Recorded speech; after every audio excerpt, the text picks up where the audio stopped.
আবাস যোজনা নিয়ে আবারও বড় চাঞ্চল্য। নতুন ভেরিফিকেশন, বেনিফিশিয়ারি লিস্ট আপডেট আর টাকা রিলিজ নিয়ে এখন জোর আলোচনা শুরু হয়েছে। অনেকেই বলছেন জুন মাস থেকেই বড় পদক্ষেপ দেখা যেতে পারে। তাহলে কি আবার নতুন করে নাম চেক হবে? আজকের ভিডিওতে সব পরিষ্কারভাবে জানাবো। নমস্কার বন্ধুরা, আপনারা দেখছেন বেরা নিউজ পয়েন্ট।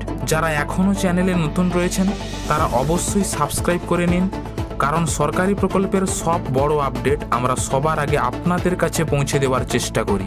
বন্ধুরা, আবাস যোজনা নিয়ে গত কয়েকদিন ধরে মানুষের মধ্যে প্রচুর কনফিউশন তৈরি হয়েছে। কেউ বলছেন নতুন লিস্ট বেরিয়ে গেছে, কেউ বলছেন ভেরিফিকেশন শুরু হয়ে গেছে, আবার কেউ বলছেন টাকা রিলিজ হতে চলেছে।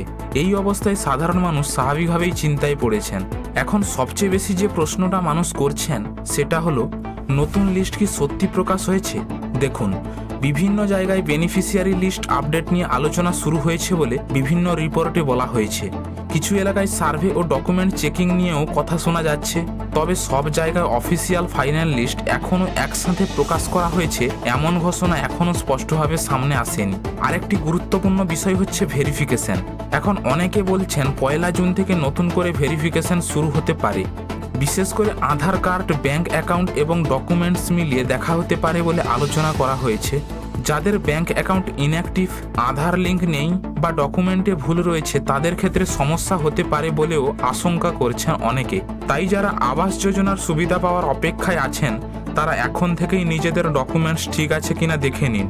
ডিবিটি লিঙ্ক আছে কিনা চেক করুন, কারণ ডিবিটি পেমেন্টের ক্ষেত্রে এই বিষয়গুলো খুব গুরুত্বপূর্ণ হয়ে দাঁড়ায়। ডিবিটি লিঙ্ক কিভাবে চেক করবেন সে বিষয়ে আমাদের চ্যানেলে ভিডিও রয়েছে, দেখতে পারেন। এদিকে নতুন করে আরও একটা বিষয় নিয়ে আলোচনা বাড়ছে, কারা নতুন করে সুবিধা পেতে পারেন। অনেক মানুষ আগে আবেদন করেও সুবিধা পাননি। তাদের মধ্যে অনেকেই এখন আশা করছেন যে নতুন ভেরিফিকেশন বা নতুন লিস্টের মাধ্যমে হয়তো আবার সুযোগ আসতে পারে। এ বিষয়ে অনেক জল্পনা চলছে। কিছু রিপোর্ট অনুযায়ী ভেরিফিকেশন প্রসেস শেষ হওয়ার পর এলিজিবল বেনিফিশিয়ারিজদের অ্যাকাউন্টে ইনস্টলমেন্ট রিলিজ হতে পারে। তবে এক্স্যাক্ট ডেট সব জায়গার জন্য অফিসিয়ালি কনফার্ম হয়নি। তাই এখন সবচেয়ে গুরুত্বপূর্ণ বিষয় হলো নিজের ডকুমেন্টস রেডি রাখা এবং অফিসিয়াল আপডেটের দিকে নজর রাখা। আপনাদের কি মনে হয়, সত্যি কি 1 জুন থেকে ভেরিফিকেশন শুরু হতে পারে? আর নতুন লিস্টে আপনার নাম থাকবে বলে কি মনে করছেন? নিচে কমেন্ট করে অবশ্যই জানান। ভিডিওটি হেল্পফুল লাগলে অবশ্যই লাইক করবেন, বন্ধুদের সঙ্গে শেয়ার করবেন এবং চ্যানেল সাবস্ক্রাইব করে বেল আইকন চাপতে ভুলবেন না, কারণ আবাস যোজনা নিয়ে নতুন আপডেট এলেই আমরা আপনাদের সবার আগে জানিয়ে দেব। ধন্যবাদ।